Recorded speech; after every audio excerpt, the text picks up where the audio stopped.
새벽 5시 알람 소리가 울리기도 전에 준서는 눈을 뜹니다. 22살 택배기사로 일한 지 벌써 3년째죠. 원룸 안작은 침대에서 몸을 일으키며 준서는 오늘도 어김없이 어머니를 떠올립니다. 오늘도 열심히 살게, 엄마. 벽에 걸린 어머니 사진을 바라보며 중얼거리는 준서의 목소리에는 아직도 그리움이 묻어납니다. 1년 전 갑작스러운 폐암으로 세상을 떠난 어머니, 그 빈자리는 아직도 너무나 큽니다. 준서는 간단히 세면을 마치고 택배 유니폼을 입습니다. 오늘도 몇십 개의 택배 상자들이 기다리고 있겠죠. 하루에 100여 개의 택배를 배송하며 벌어들이는 돈으로는 겨우 생활비를 충당할 뿐입니다. 그래도 준서는 불평하지 않습니다. 어머니가 늘 말씀하셨거든요. 준서야, 일하는 사람이 가장 아름다운 사람이란다. 택배 차량에 올라타며 준서는 문득 어린 시절을 떠올립니다.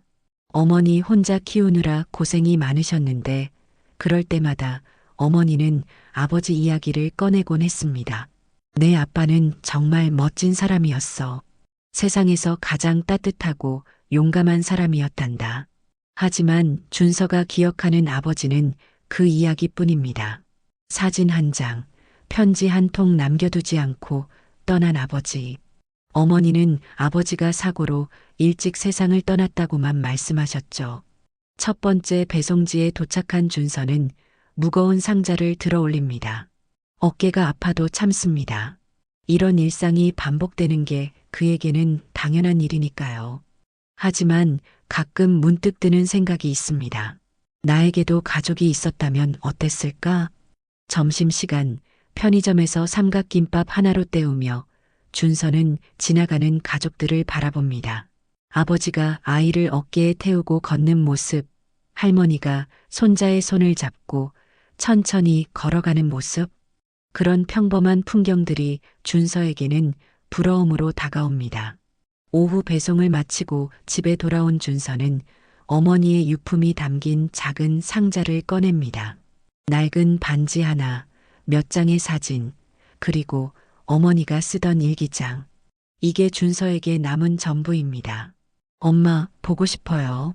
혼잣말을 중얼거리며 준서는 어머니의 반지를 손에 쥡니다. 특이한 디자인의 보석 반지, 어머니가 평생 간직했던 유일한 장신구였죠. 어머니는 이 반지에 대해서만큼은 절대 말씀해주지 않으셨습니다. 밤이 깊어가고 준서는 내일의 배송 계획을 세웁니다. 내일도 또 다른 사람들의 소중한 물건들을 전해주겠죠. 그렇게 하루하루를 버텨나가는 것, 그게 지금 준서에게는 전부입니다. 운명적인 그날은 평범하게 시작되었습니다. 준서는 아침 일찍부터 택배 차량에 상자들을 가득 실었죠. 오늘 배송 목록을 보니 평소보다 고급 주택가 배송이 많았습니다. 강남구 청담동. 여긴 처음 가보네. 준서는 내비게이션을 따라 낯선 동네로 향했습니다. 빌딩 숲을 지나 고급 주택가에 들어서자 분위기가 확연히 달라졌어요. 높은 담장으로 둘러싸인 대저택들, 잘 정돈된 정원들이 눈에 들어옵니다. 인터폰을 누르자 곧 문이 열렸고 70대로 보이는 할머니가 나타났습니다. 택배 왔습니다. 아, 고마워요. 잠깐만. 그때였습니다. 준서의 시선이 할머니의 손에 고정되었어요. 할머니의 오른손 약지에 끼워진 반지를 본 순간 준서는 마치 벼락을 맞은 것처럼 굳어버렸습니다. 어떻게 이럴 수가. 그 반지는 어머니가 평생 간직했던 반지와 똑같은 디자인이었습니다. 특이한 사파이어 색깔의 보석에 섬세한 금세공이 돋보이는 반지. 세상에 하나뿐일 것 같던 디자인이었는데 지금 낯선 할머니의 손에서 똑같은 반지를 보고 있는 겁니다. 기사님, 괜찮아요? 할머니의 목소리에 정신을 차린 준서는 황급히 고개를 끄덕였습니다. 아, 네. 죄송합니다. 택배를 전해주고도 준서는 계속 그 반지를 흘끔거렸어요. 할머니 역시 준서의 시선을 눈치챘는지 약간 의아한 표정을 지었지만 별다른 말은 하지 않았습니다. 수고하세요. 네, 그럼. 발걸음을 옮기려던 준서는 다시 한번 돌아봤습니다. 할머니는 아직도 문 앞에 서서 준서를 바라보고 계셨어요.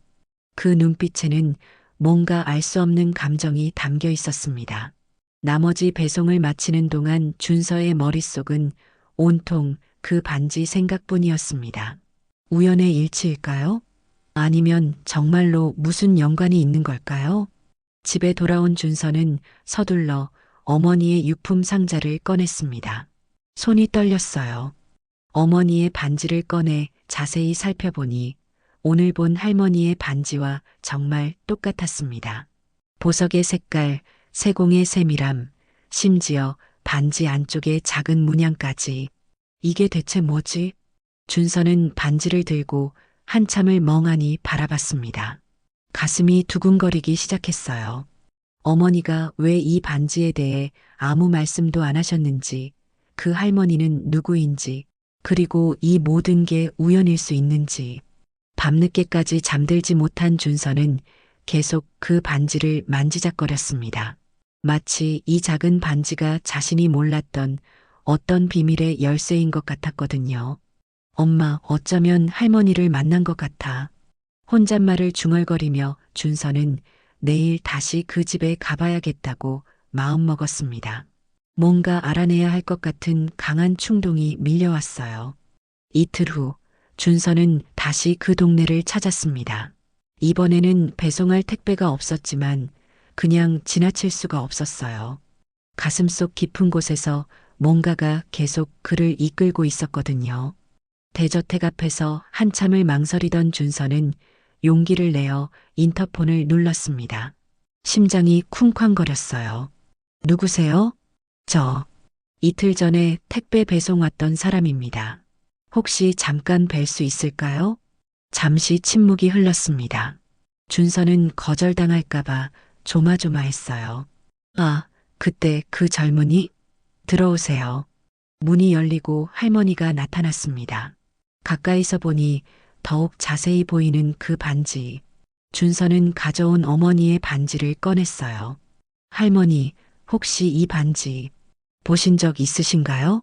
할머니의 얼굴이 순간 하얗게 변했습니다. 마치 유령을 본 것처럼 경직된 표정으로 준서의 손에 든 반지를 바라봤어요. 이게 어떻게? 할머니는 떨리는 손으로 자신의 반지를 빼서 준서의 반지와 나란히 놓았습니다. 똑같았어요.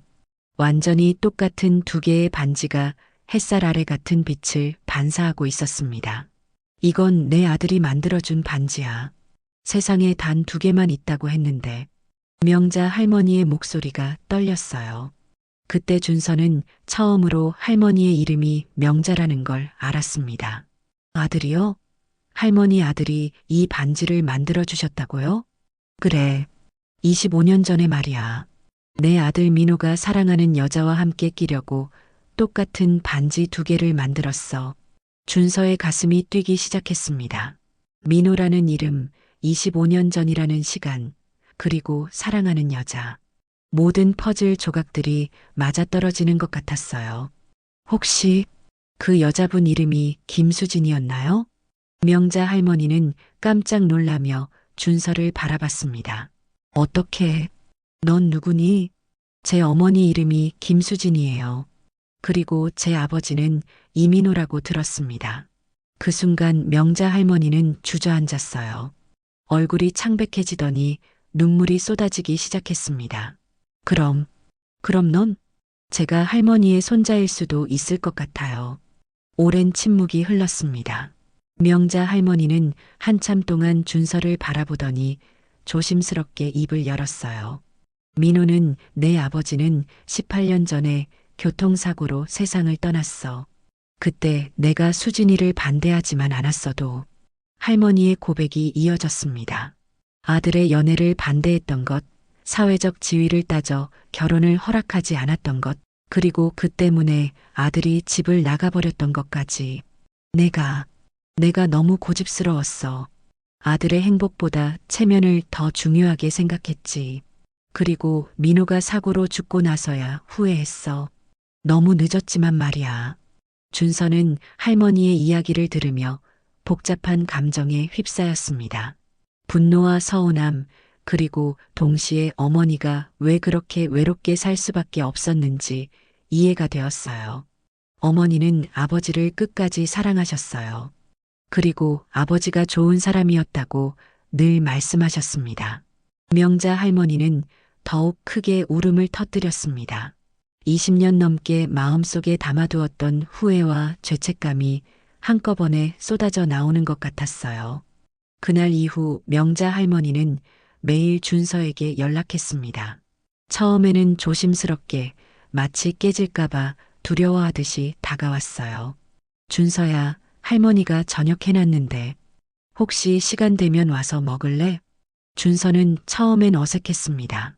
22년 동안 할머니라는 존재 없이 살아왔는데 갑자기 가족이 생겼다는 게 믿기지 않았거든요. 정말 괜찮으신가요? 제가 정말 할머니 손자가 맞는지도 확실하지 않은데. 괜찮다, 아이야. 그 반지가 증명해 주잖니. 그리고 내 얼굴을 보니 민호 어린 시절과 너무 닮았어. 명자 할머니는 준서를 위해 정성껏 밥상을 차렸습니다. 어머니가 돌아가신 후 처음으로 누군가가 차려준 따뜻한 밥을 마주한 준서의 눈에 눈물이 맺혔어요. 고맙습니다, 할머니. 고맙긴 뭘. 이제부터 매일 와서 먹어. 혼자 사는 게 얼마나 외로운지 할머니가 너무 잘 아니까. 며칠이 지나면서 준서는 조금씩 마음을 열기 시작했습니다. 할머니가 보여주는 따뜻함이 진짜라는 걸 느꼈거든요. 그리고 무엇보다 어머니가 얼마나 외롭게 살았는지를 생각하니 이제라도 가족이 생긴 게 감사했어요. 할머니, 어머니가 아버지 이야기할 때마다 정말 자랑스러워 하셨어요. 따뜻하고 착한 사람이었다고 늘 말씀하셨거든요. 그래, 민호는 정말 착한 아이였어. 내가 너무 고집스럽게 굴지만 않았다면. 명자 할머니는 준서에게 아버지의 어린 시절 이야기를 들려주기 시작했습니다.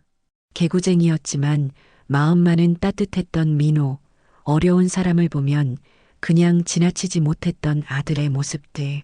내 아버지가 25살 때 너희 어머니를 만났어. 그때 민호가 얼마나 행복해했는지 몰라. 매일 수진이 이야기만 했거든. 준서는 처음으로 듣는 부모님의 연애 이야기에 귀를 기울였습니다. 어머니가 말해주지 않았던 달콤했던 시절들, 그 시간들이 얼마나 소중했는지 느껴졌어요. 주말에는 명자 할머니가 준서를 백화점에 데려갔습니다. 할머니, 이런 곳까지 올 필요 없는데요. 무슨 소리야? 내 손자인데 제대로 된 옷 한 벌 사주는 게 당연하지. 택배 유니폼만 입고 살던 준서에게 할머니가 골라준 정장을 입혀주었어요. 거울 속 자신의 모습이 낯설었습니다. 어머, 정말 민호 젊었을 때랑 똑같네. 이렇게 잘생긴 손자가 있다니. 할머니의 눈에 또다시 눈물이 맺혔습니다. 20년 넘게 그리워했던 아들의 모습을 준서에게서 찾은 것 같았거든요. 그렇게 몇 주가 지났습니다. 준서는 택배 일을 마치면 할머니 댁으로 향하는 게 일상이 되었어요. 혼자 먹던 편의점 김밥 대신 할머니가 정성껏 차려주는 밥상을 받았고 텅 빈 원룸 대신 따뜻한 대화가 있는 거실에서 시간을 보냈습니다. 준서야, 이제 택배 일 그만두고 할머니랑 함께 살지 않을래? 큰 방도 있고 내가 하고 싶은 일 찾을 수 있게 도와줄게. 하지만 준서는 아직 완전히 마음을 열지 못했어요. 너무 갑작스러운 변화가 두려웠고 정말로 자신이 이 모든 것을 받을 자격이 있는지 확신이 서지 않았거든요. 할머니, 조금만 더 시간을 주세요. 아직은. 그때 명자 할머니는 알지 못했습니다. 이 행복한 시간이 곧 흔들리게 될 거라는 것을요. 행복한 시간은 그리 오래가지 않았습니다. 어느 날 저녁 준서가 할머니 댁에 도착했을 때 낯선 남자가 거실에 앉아 있었어요. 40대 중반으로 보이는 그 남자는 비싼 정장을 입고 있었지만 얼굴에는 탐욕스러운 기색이 역력했습니다. 할머니, 안녕하세요. 준서가 인사를 하자 그 남자가 날카로운 시선으로 준서를 훑어봤어요. 준서야, 이분은 상훈 삼촌이야. 내 아버지의 사촌 동생이지. 명자 할머니의 소개에도 상훈은 차갑게 준서를 바라볼 뿐이었습니다. 그의 눈빛에는 적대감이 분명히 드러나 있었어요. 고모, 정말로 이 애가 민호 형의 아들이라고 믿으시는 거예요? 상훈의 목소리에는 의심과 비아냥이 섞여 있었습니다. 준서는 갑작스러운 적대적 분위기에 당황했어요. 상훈아, 무슨 소리니? 반지도 있고 얼굴도 민호랑 똑같잖아. 고모, 요즘 세상에 반지 하나 가지고 혈연 관계를 증명할 수 있나요? 그리고 얼굴이 비슷하다고 다 가족인 건 아니잖아요. 상우는 준서를 향해 몸을 돌렸습니다.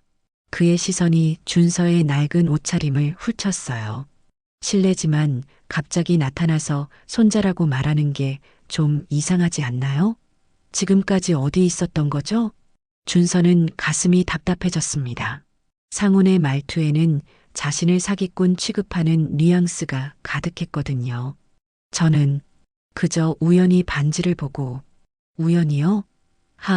정말 신기한 우연이네요. 하필 고모가 홀로 계실 때 나타나서 명자 할머니의 얼굴이 굳어졌습니다.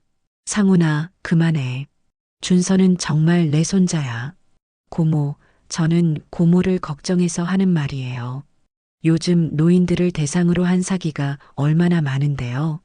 혈연을 속이는 수법도 교묘해졌다고 들었어요. 상우는 계속해서 의심의 씨앗을 뿌렸습니다. 그래서 드리는 제안인데요. 정확한 DNA 검사를 받아보시는 게 어때요? 그러면 확실히 알 수 있잖아요. 명자 할머니는 망설였지만 상훈의 계속된 설득에 결국 고개를 끄덕였어요. 그래, 그렇게 하자. 준서야, 괜찮겠니? 준서도 자신이 정말 할머니의 손자인지 확실히 하고 싶었습니다. 네, 좋아요.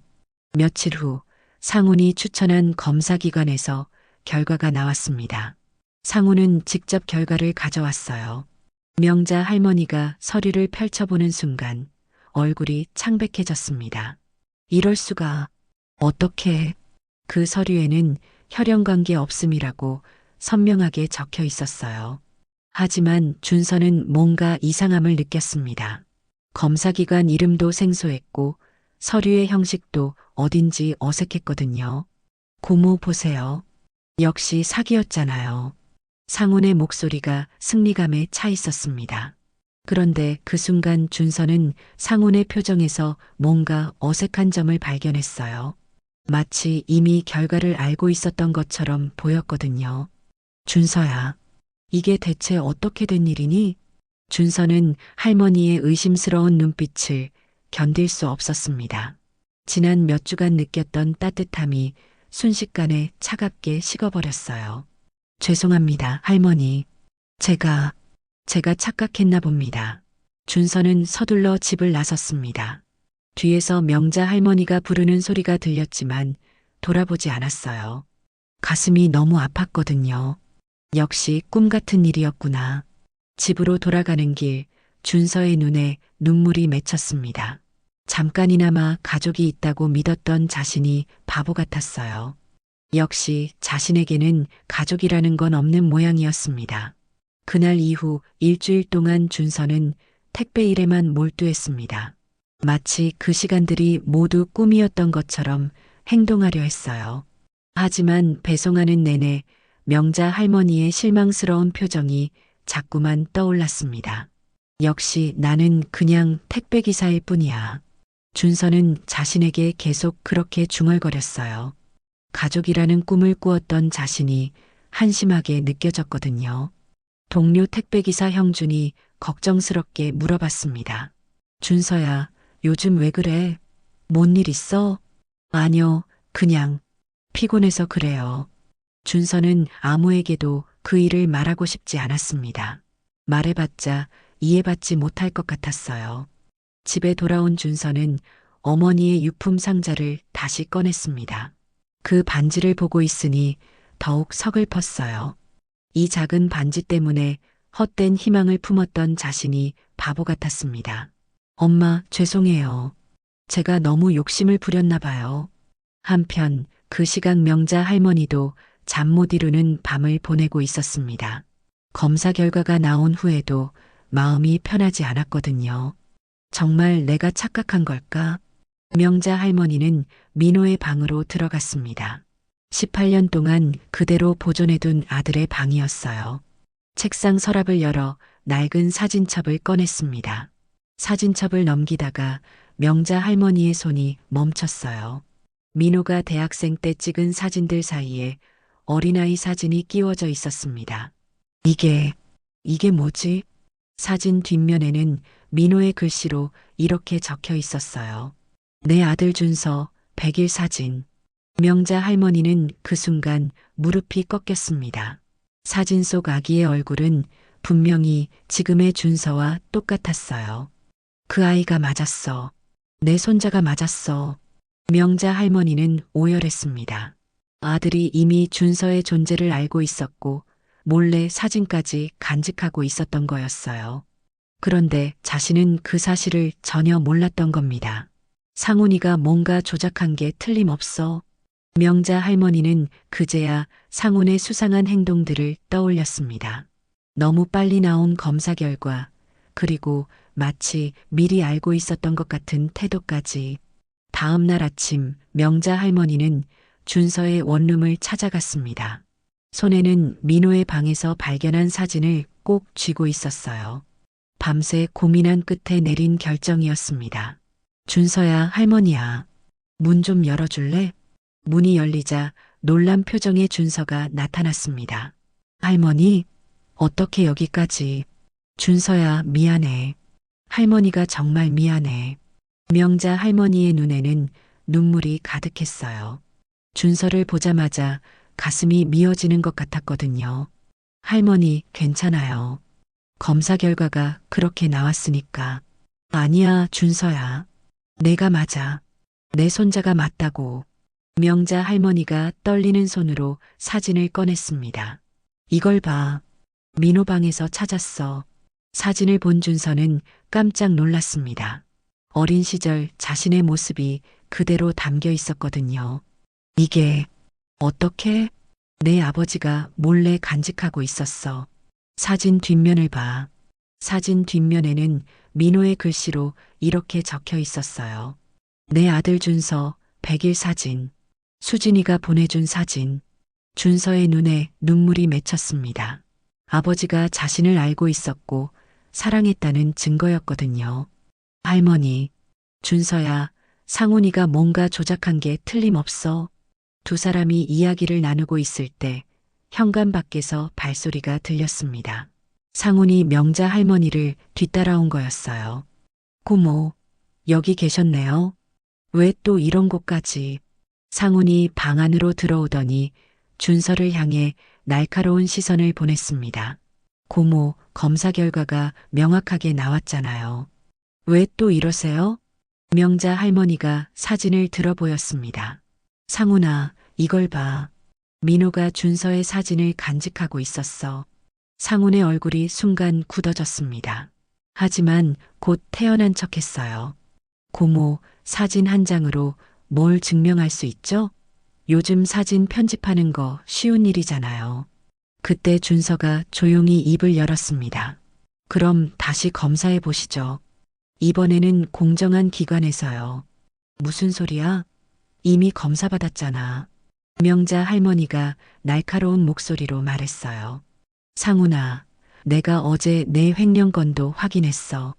회계사에게 물어보니 내 통장에서 돈이 계속 빠져나가고 있더구나. 상훈의 표정이 미묘하게 변했습니다. 그건 고모를 위한 투자였어요. 상훈의 얼굴이 창백해졌습니다. 자신의 횡령이 들켜버린 거였어요. 이제 다 끝났어, 상훈아. 경찰에 신고할 거야. 그리고 DNA 검사는 대학병원에서 다시 받을 거고. 준서가 상훈을 바라보며 차분하게 말했습니다. 저는 할머니 재산에 관심 없습니다. 다만 진실만 밝히고 싶어요. 상훈은 더 이상 할 말이 없었어요. 자신의 계획이 모두 무너져 내리고 있었거든요. 제가 검사 결과를 조작했어요. 결국 상훈이 모든 걸 인정했습니다. 횡령도 검사 결과 조작도 모두 사실이었어요. 명자 할머니와 준서는 그날 오후 바로 대학병원으로 향했습니다. 이번에는 정확한 검사를 받기 위해서였죠. 할머니, 결과가 어떻게 나와도 괜찮아요. 이미 할머니를 만난 것만으로도 충분하거든요. 무슨 소리야, 준서야. 넌 분명히 내 손자야. 할머니가 확신해. 검사를 마치고 나오면서 두 사람은 마음이 한결 가벼워졌습니다. 진실은 반드시 밝혀질 테니까요. 일주일 후 검사 결과가 나왔습니다. 명자 할머니와 준서는 함께 병원으로 향했어요. 두 사람 모두 떨리는 마음이었지만 이미 서로를 확신하고 있었습니다. 이명자님과 이준서님은 친조모와 친손자 관계가 맞습니다. 의사의 말을 듣는 순간 명자 할머니는 준서를 끌어안고 울음을 터뜨렸어요. 준서야, 내 손자야. 정말 내 손자였어. 준서도 더 이상 참을 수 없었습니다. 22년 동안 그리워했던 가족을 드디어 찾은 거였거든요. 할머니, 우리가 정말 가족이네요. 병원을 나서면서 명자 할머니가 준서의 손을 꼭 잡았습니다. 준서야, 이제 택배일 그만두고 할머니랑 함께 살자. 내가 하고 싶은 일을 찾을 수 있게 도와줄게. 하지만 준서는 고개를 저었어요. 할머니, 저는 일하는 걸 좋아해요. 다만 이제는 혼자가 아니라는 게 기쁠 뿐이죠. 한편 상우는 횡령과 사문서 위조 혐의로 법의 심판을 받게 되었습니다. 경찰 조사에서 그가 검사기관과 짜고 결과를 조작했다는 사실도 밝혀졌어요. 명자 할머니의 재산을 노린 치밀한 계획이었던 겁니다. 고모, 정말 죄송합니다. 제가 너무 욕심을 부렸어요. 상훈의 사과에도 명자 할머니는 냉정했습니다. 상훈아, 내가 한 일은 용서받을 수 없어. 내 손자를 의심하게 만들고 그 아이가 얼마나 상처받았는지 알아? 몇 달이 흘렀습니다. 준서는 여전히 택배 일을 하고 있었지만 이제는 혼자가 아니었어요. 매일 저녁 할머니 댁에서 함께 식사를 하고 주말에는 아버지 묘소에 함께 다녀왔습니다. 민호야, 내 아들 정말 훌륭하게 자랐어. 너를 닮아서 마음씨가 고와. 아버지 묘 앞에서 명자 할머니가 중얼거리는 모습을 보며 준서는 가슴이 따뜻해졌어요. 어느 날 명자 할머니가 준서에게 제안을 했습니다. 준서야, 할머니가 생각한 게 있어. 우리 재단을 만들어 보자. 재단이요? 그래. 너처럼 어려운 환경에서 자란 아이들을 도와주는 재단 말이야. 장학금도 주고 취업도 도와주고. 준서의 눈이 반짝였습니다. 정말 의미 있는 일이라는 생각이 들었거든요. 좋은 생각이에요, 할머니.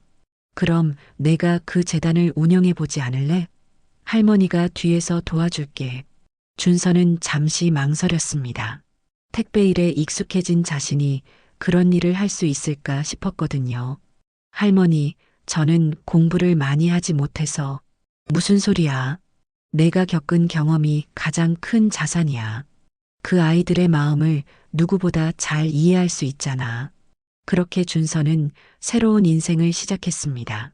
택배 유니폼을 벗고 정장을 입은 준서의 모습은 당당했어요. 명자 할머니가 설립한 희망 나눔 재단의 운영을 맡게 된 거죠. 어머니, 아버지, 이제 저도 누군가에게 도움이 되는 사람이 되었어요. 재단 사무실에서 준서는 매일 어려운 환경의 청소년들을 만났습니다. 자신과 비슷한 처지의 아이들에게 희망을 전해주는 일이었어요. 어느 저녁 명자 할머니와 함께 저녁을 먹으며 준서가 말했습니다. 할머니, 정말 감사해요. 할머니 덕분에 제 인생이 완전히 바뀌었어요. 무슨 소리야, 준서야. 할머니야말로 고마워. 내가 있어서 할머니가 다시 살 이유를 찾았거든. 두 사람은 마주보며 미소 지었습니다. 늦게 만난 가족이었지만 그 어떤 가족보다 소중했어요.